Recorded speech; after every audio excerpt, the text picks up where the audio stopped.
O livro As Relações Internacionais do Cinema, recentemente lançado, reúne 20 autores, na sua maioria professores universitários dos cursos de Relações Internacionais de diversos estados do Brasil. Nós temos 16 filmes analisados em 16 capítulos, divididos em diferentes sessões. Aqueles que se interessarem pelo livro perceberão que há uma grande liberdade para os autores no sentido de utilizarem o seu referencial teórico de relações internacionais para analisar os filmes. Então, há análises que têm um cunho marcadamente marxista, há análises de filmes que têm um cunho marcadamente realista e outras análises em que se percebe claramente a orientação ou a inspiração liberal na análise dos filmes. A gente acredita que todas essas perspectivas de análise das relações internacionais contribuem muito para a melhor compreensão dos fenômenos que são analisados por meio dos filmes. O cinema conseguiu, em termos culturais, a união de duas ferramentas já poderosas por si só, que são o som, o áudio e a imagem, o visual. Então, o cinema é a grande ferramenta do audiovisual. E combinando o áudio e o visual, o cinema conseguiu dar ares muito verossimilhantes, ares de verossimilhança, então muito expressiva para aquilo que ele retrata, para aquilo que ele se propõe a retratar. E disso emergem algumas características do cinema que tornam o cinema potencialmente interessante para a análise das relações internacionais, para a compreensão das relações internacionais ou das dinâmicas de poder internacional. Também nacional, mas no caso aqui nós estamos falando internacionais. Então, em primeiro lugar, eu acho que o cinema ele tem um potencial muito significativo no ensino das relações internacionais, no aprendizado das relações internacionais, porque ele consegue aproximar mundos que muitas vezes são bastante distantes.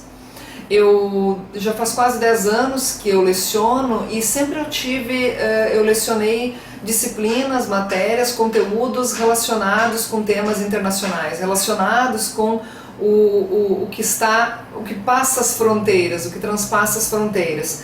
E por diversas vezes eu me encontrei com a dificuldade de falar sobre dinâmicas, sobre relações, sobre determinadas estruturas de sociedade ou de poder que eram muito distantes a determinado ambiente, a determinado contexto das faculdades onde eu me encontrava. O cinema era uma ferramenta importante porque o cinema ele traduz em áudio e visual vidas, sociedades, dinâmicas de poder, relacionamentos humanos.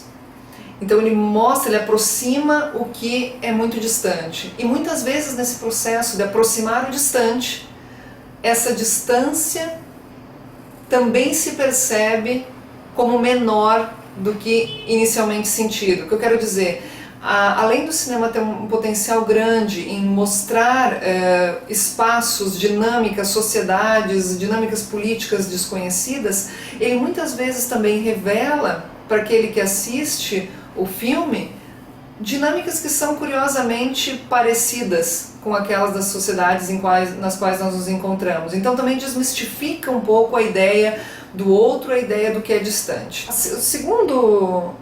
O segundo aspecto de contribuição do cinema para a compreensão de dinâmicas internacionais, das relações internacionais ou da política internacional, ela se relaciona mais diretamente com aquela característica da verossimilhança e a capacidade que, a partir do momento em que sentimentos são retratados, em que dinâmicas de vida, em que trajetórias pessoais ou sociais são retratadas, mensagens são passadas, determinados usos de cores, de linguagens, o espectador ele se identifica com o que é retratado, com a mensagem que é passada, passa a desejar o que os diretores ou o que os produtores do filme querem e passam muitas vezes a agir e pensar também conforme aquele retrato